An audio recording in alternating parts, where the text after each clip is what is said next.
All right, let's go ahead and get started. Call you back in 3.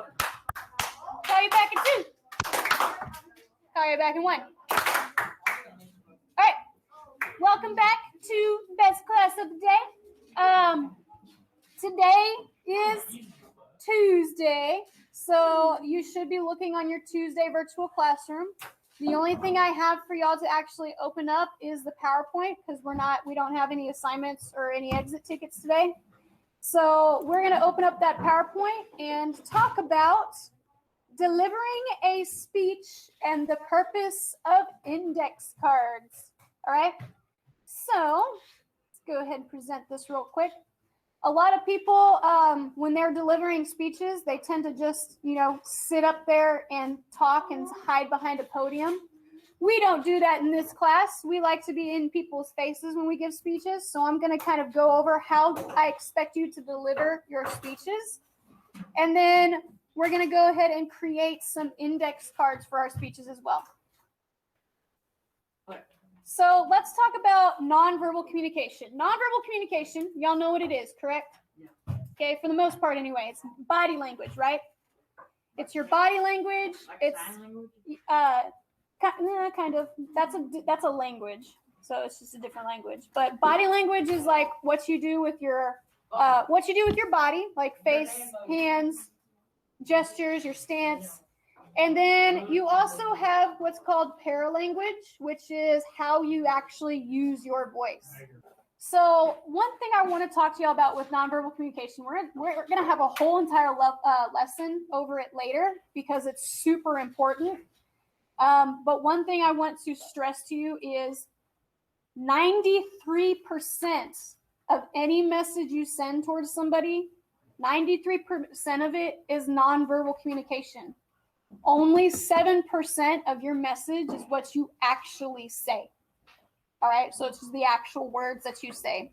Everything else is nonverbal communication.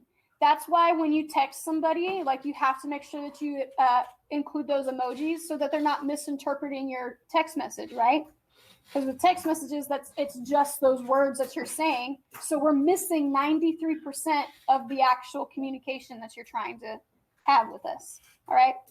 So I wanted to stress that to y'all because it's very important to include all of these different forms into your speeches as well. Otherwise, it's not going to be a very good speech. Like, we'll just be honest there. If you're missing any of these, it's not going to be very good, right? So let's talk about some forms of nonverbal communication. We have eye contact. So why would it be really important for us to have eye contact with an audience when giving a speech? Go ahead. It makes you feel like you're talking to them. Yes, it makes you feel like you're actually talking to them, right? If I was teaching y'all and I wasn't looking at y'all all in the eyes and I was just staring at my computer the whole entire time, you wouldn't be as inclined to listen to me, right? Okay? Which virtual learners, I'm sorry if I forget to look at the camera. I'm not used to it yet. But making sure that you have that eye contact with everybody is super, super important, okay? It builds a connection with each other, all right? And if you don't build that connection with your audience, they're not going to listen to you, okay? The next thing we're going to talk about is gestures. So this is always funny for me to talk about because I use gestures like crazy. So now that I say that, you're going to be constantly looking at how I'm using my hands all the time, and now I'm going to be aware of it. But I use gestures all the time to kind of emphasize what it is that I'm actually saying, right? You want to make sure that you're using these gestures. You don't want to hide your hands. So some people, they will put their hands behind their back, right? And they'll put their hands in their pockets, or they might be messing around with their lanyard the whole entire time, okay? If you have a lanyard on, take it off. Okay, I know that I have to take my lanyard off sometimes because I know I'm going to mess with it if it's there. Because number one, it makes noises, and so I try to hold it so it doesn't make noises. The next thing, if you have a bad habit of putting your hands in your pockets, I got some duct tape. We can duct tape those pockets shut so you can't put your hands in your pockets. All right, and that's actually a trick that I use for my debaters when we go to competitions. I'll tape their pockets shut. Debate competition? Mm-hmm. Yeah. I don't know how these people. All right. So next we have facial expressions. All right. You want to make sure that your facial expressions are matching the tone that you're trying to like communicate to people. So if you've got like a sad story that you're talking about, you're probably not going to smile throughout the whole entire sad story unless you're crazy and you're a psychopath. All right. Question. So what about our masks? Are we not gonna be wearing? You won't be wearing your masks during these speeches. I've actually gotten approval for that. So y'all are okay to take your masks off when we do our speeches because I need to see your facial expressions, right? I also need to see what you look like because some of you, I still don't know what you look like except from like here up. So What do I look like? facial expressions are very, very important for that. One thing I'm going to talk to y'all about as well, going off of facial expressions, is to make sure that you're smiling during your presentation. Why would I tell you to do that? What's the look? Yeah. So that it doesn't look like you're depressed about having to talk to people. Yeah, so it doesn't look like you're depressed about having to talk to people. It kind of, you know how eye contact, if you make eye contact with people, you form that connection. It's the same thing with your smiling while you're giving a speech. Any of y'all ever like see somebody with an RBF? Y'all know what that is? Nope. Yes. The resting bee face. Oh. Okay? You don't want to have that when you're giving a speech because nobody's going to want to listen to you. Okay? Just like me, I wouldn't want to go up there and look like an old hag with my face the whole entire time and look super mean because that's not who I am. That's not who I want to project myself to be. So you want to make sure that you're having a nice smile. Like once you start talking about more serious subjects, like you can kind of tone down your smile a little bit, but make sure that you're having a little bit of a smile and you're not looking like so deathly afraid to be up there at that moment. Okay, giving a speech and public speaking is a fake it till you make it type of situation. You know, a lot of the times you're going to go up there, you're going to be super, super scared. You're going to be super nervous, but you got to fake your confidence a little bit. I do it every single day. Anytime I have to get up in front of y'all, I get nervous still. Okay, I haven't always been a really good speaker. I haven't always been a really good teacher as well. It takes time, it takes practice, but those nerves are always there. So whenever I have like an athletic banquet where I have to make like a legitimate speech, I get nervous and I'm like, oh, is this joke gonna like actually make people laugh or am I gonna get crickets? Like I think like that, just like y'all would. But you've got to be able to kind of fight through that and fake it till you make it. And a great way to do that is to fake a smile the whole entire time. Because smiles exude confidence. Like a Grinch smile? Yes. Yes, yeah, sometimes, you know, depending on your... Smile. Does y'all have a question? I know y'all are raising your hands for a bit over here. Tissue? There should be some up there. If not, I ran out of them. Yeah. Did you have... Problem, yes. I can't make that. So you look over their heads then. So you don't actually, like right now, it might look like I'm looking at you, but I'm not. I'm looking above your head. So that's a trick that you can do. Or just stare at one part of the face. Like Yeah, like stare at their chin, maybe, or their mouth, that's what something like that. But like a lot of the times, like people who can't make that eye contact, I just suggest that they just scan the room above everybody's heads because it'll make it look like you're having eye contact, but you're not. Yeah. So, and then eventually you'll be able to look at people. All right. We're going to talk about movement in the next slide. You know how every time you think of a speech, you think of getting up behind a podium and giving a speech? No. We don't do that here. That's why my podium's in the corner, because I hate it and I don't like it. We will never use the podium. Why not? Because we'll use that whole entire area to give our speech and move around. Okay? Next one we're going to talk about is appearance. So every single year I have a debate about this, but there really is no debate. Y'all just listen to me and do what I say. Okay? When we are talking about appearance, you want to make sure that you look good. I do have extra credit, so if you look real good to a point where you're like dressed up professionally, and when I say professionally, I mean act like you're a lawyer about to go into a court. Okay? So what that means is you dress up in a suit and a tie, or maybe a button down and a tie. Jeans are not dressing up. Yes, they are. They are not, and this is the debate that I talk about every day. Wait, we have to? Yes, Do you have to wear for a extra tie? credit. You Okay. have, does it have to be a tie? No, let's be a polo shirt for like the speech. But I want to make sure that y'all, like, jeans are a no-go. You never want to wear jeans, all right? What about khakis? So now be aware that I'm saying that this is for extra credit. So if you go up there in jeans, like, it's fine. You're just not going to get extra credit for dressing up. Now, if you don't have something like that, what I would suggest, because we do have a project that we're going to do in November that requires you to have professional attire. If you don't have it, y'all might need to talk with your parents and ask them, like, hey, can this be something that we can do? All right. Can I just go to a restaurant? I know you've had your hand up for a long time, Brooke. What is it? Yeah.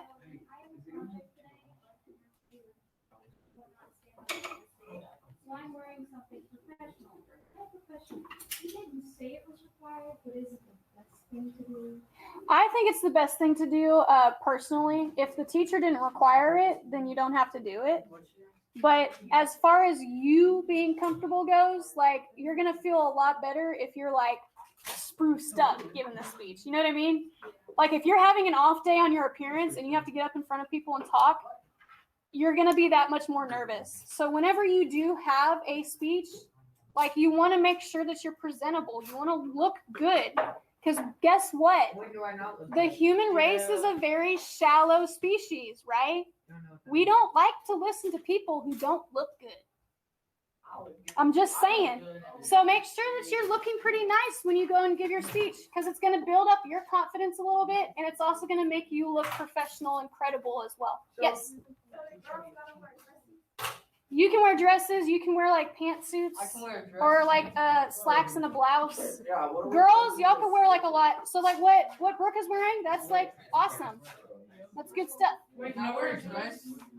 No, you can't. For real? Okay. The next thing that we're gonna talk about is posture. Okay. I have terrible posture. All right. I'm just gonna say it. Like, if y'all look at me from the side, I like have a humpback almost. All right. I have terrible posture, but when I stand up and when I talk to you all, you'll notice how I do this. I throw my shoulders back, okay? Every single time when I'm trying to make myself, like, presentable, I make sure that I have a good posture and a good stance. Here's a nice little rule of thumb. The more space you take up with your body, the more memorable you're going to be, which means if I'm down here and I'm speaking like this the whole entire time, nobody's going to remember me because I'm going to be that shy little person that's talking. But if I'm big and I'm out here and I'm like, yeah, let's go, we're going to give a speech today, okay? I'm taking up space, so I'm a little bit more memorable. Did you have another question? Yeah.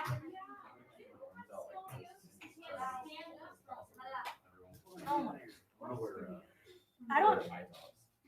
Well, Does anybody have hopefully you'd have scoliosis a in this class? brace on your back. That's awkward.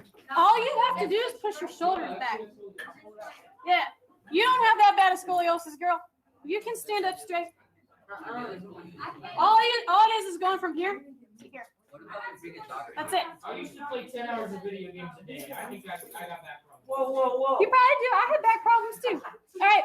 So let's go back and talk about movement real quick.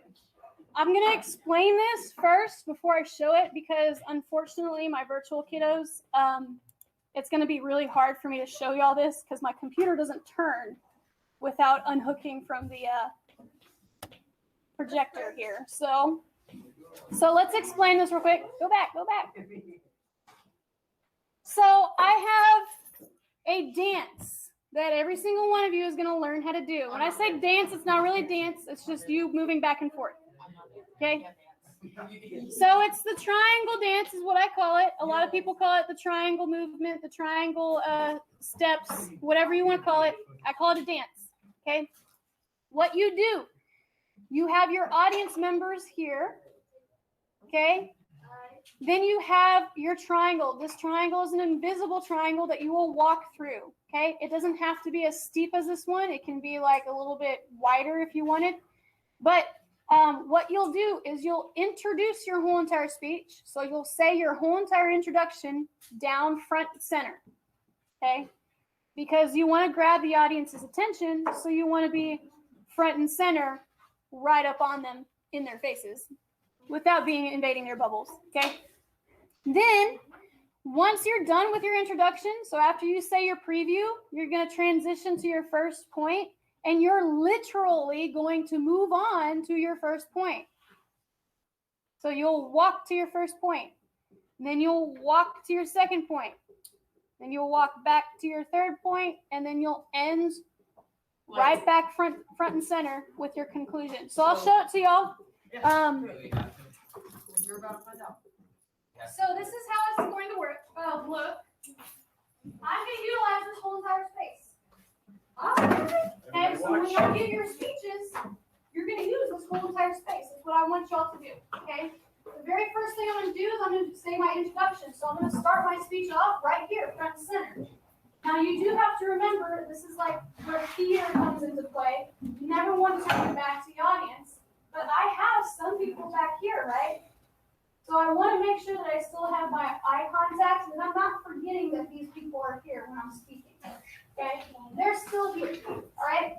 So once I'm done with my nice little introduction, I'm going to move literally to my first point. So now I'm going to talk about my first point, making sure that I'm keeping my shoulders out because I don't want to forget about them. And I'm going to move to my first point.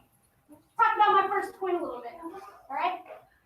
Then once I'm done with that, I'm going to talk about my second point, and I'm going to move to my second point, and then deliver it, and have a great old time with my second point. Notice how I never stopped talking while walking. Whoa. Y'all notice that? Okay. You walk and talk through the hallways every single day. You can do it up here as well. I forget. Y'all will be able to do this, okay?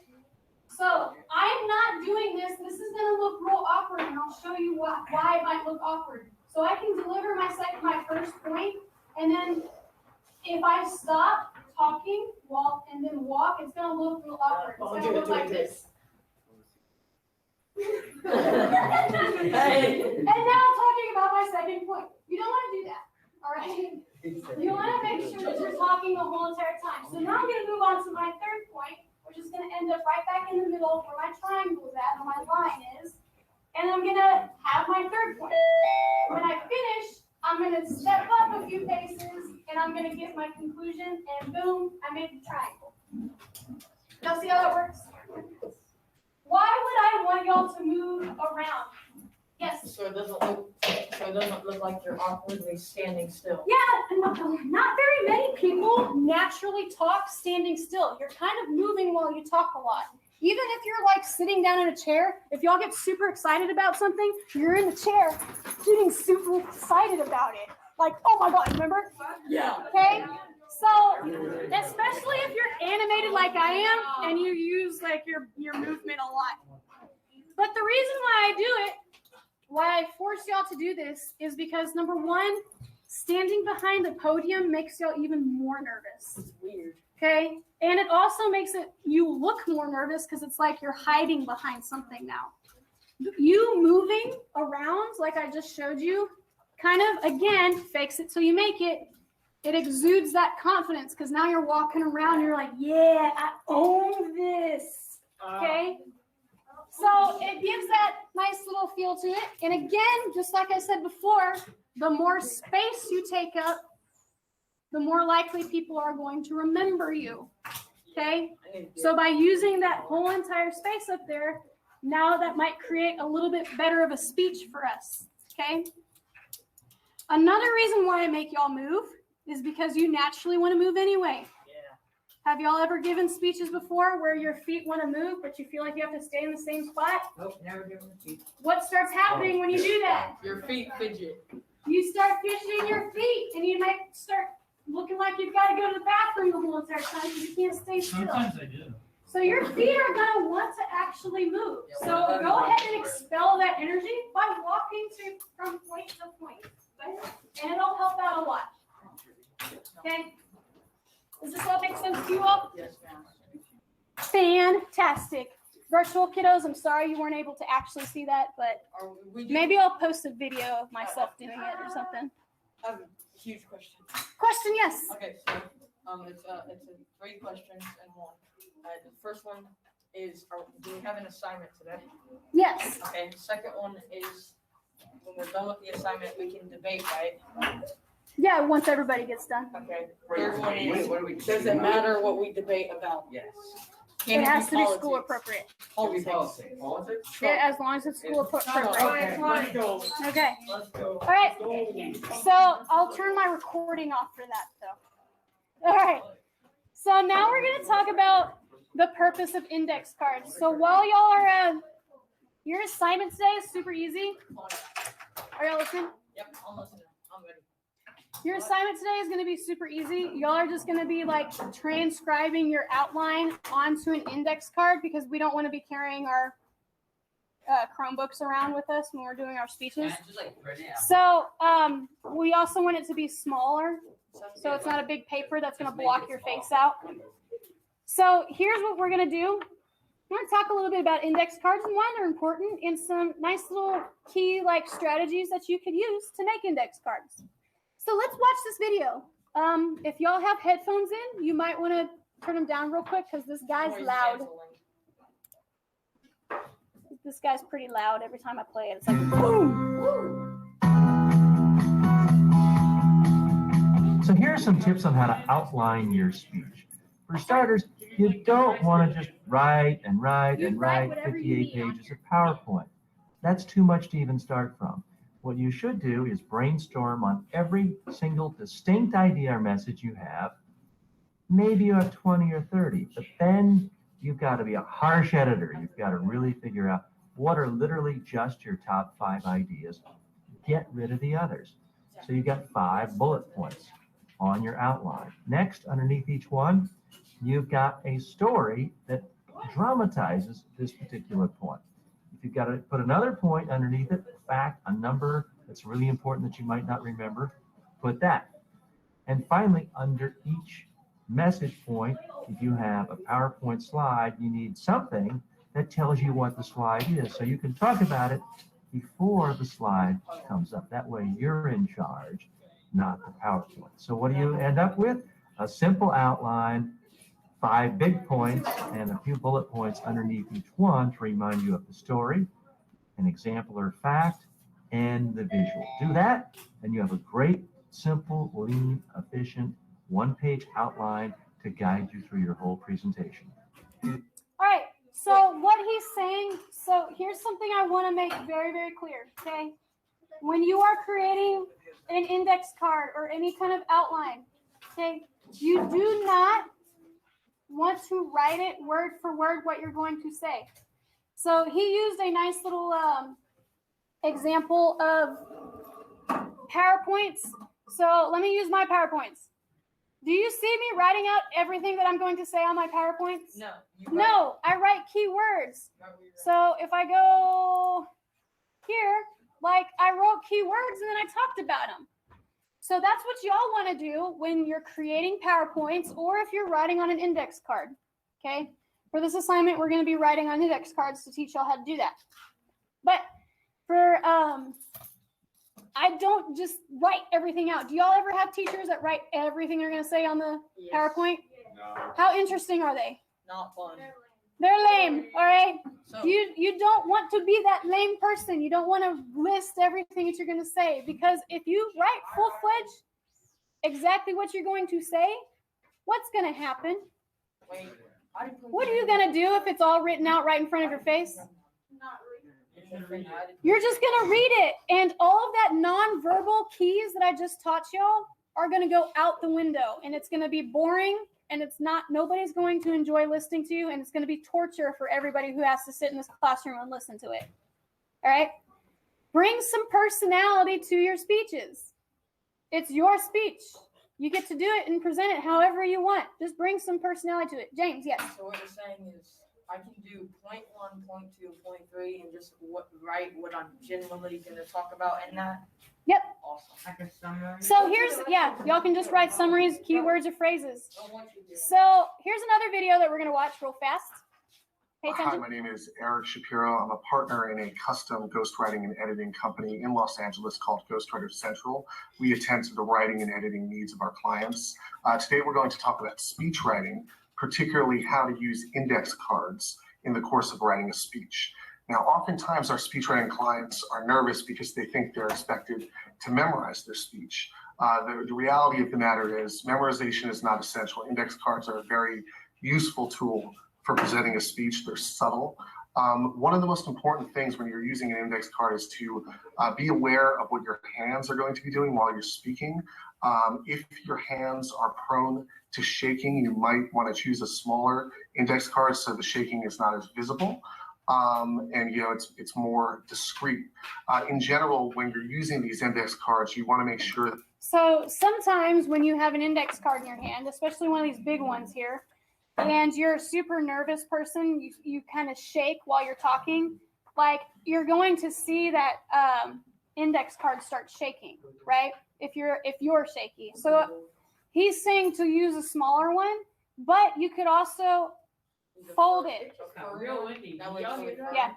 You can also fold your index card and now it doesn't seem as shaky anymore. Okay. So that's a nice little trick that you can do there.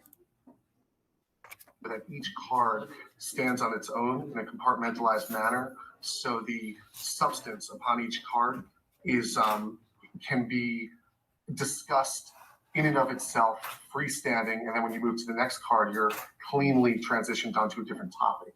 If between cards you're still within the same topic, they'll be shuffling around. It'll be obvious that you're using this tool. You don't want to call any kind of attention to it. So the other good thing about keeping the subjects compartmentalized on your index cards is if you skip a card or if you decide to change the order of cards, again, since every item stands on its own, you have flexibility, to re-coordinate the presentation while you're making the speech.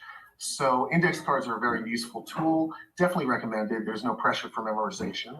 And again, my name is Eric Shapiro. Okay, so the whole entire reason why we're going to be using these index cards is because you are beginner speakers.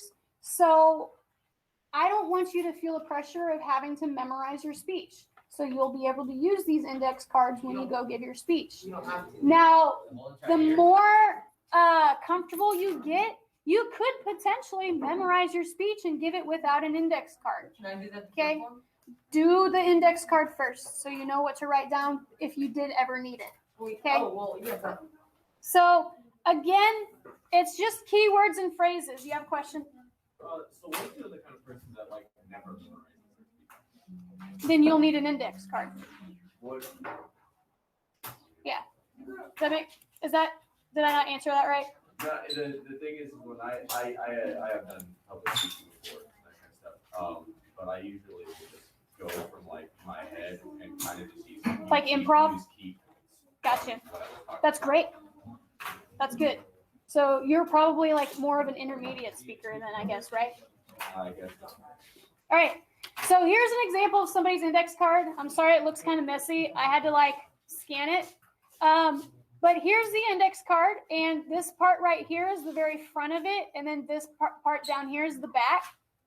So on one side of their index card, they just kind of wrote out their introduction, their first point, and notice how it's like one word stuff. Like they don't write full-fledged sentences on here. They just write what they want to remember, okay?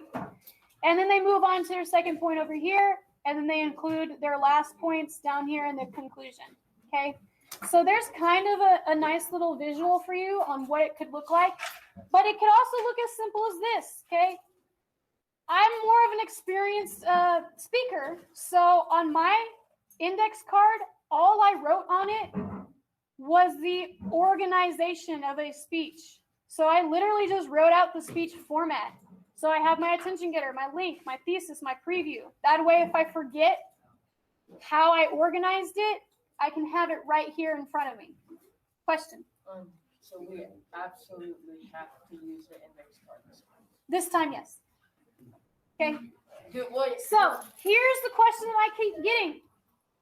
Well, Coach, wait, what do I write down on my index card? You write whatever you're going to need. So whatever you think you're going to forget to talk about, that is what you're going to write down on your index card. And that is it. Are there any other questions? Nope. I want to debate. So we get out of this class at 1:30. So y'all have about 20 minutes to go ahead and write out these index cards. If you don't finish it in class, what is it?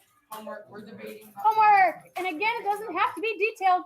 Write whatever you think you need. And that is it for today. That's all I got for you. What do virtuals do? The same thing. What you're gonna talk about. Mix it. So y'all might not have index cards at home, but y'all can use paper.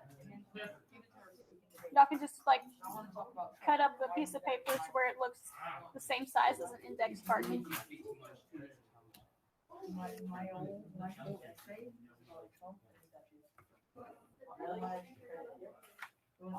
Okay, I'm gonna go ahead and stop recording.